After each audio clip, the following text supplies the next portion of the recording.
फाग्ला खथा खय फा जों मायाव फैदोंमोनलाय दा खरापि मानो फैदोंमोन जोङो सामायलांस' बारा गोजान गैला आरो ससथामानो मोनबाय नङा होमबा आरो 2 मिनिटल'सो एकदम सुपार बाइक ल' दायोसै आमार माने वाटारफलाव माने जोङो दा मोनफैनानै आरो जों दा माने थांफिनबावगोन मोनफैनायाथ' बहुत मोजां मोनबाय जोङो माने एकदम बहुत मोजां जायगाया फाग्ला बायदि मोजां मोनो जायगाखौ आप खिन्थु लामाया गायनिफ्राय ओरै दावखोबोनांगौ आरो दंबावो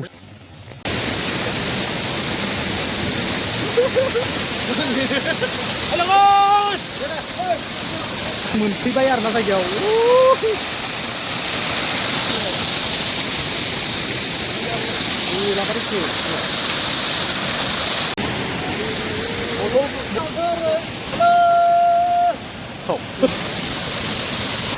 हाला नामा गाखोनो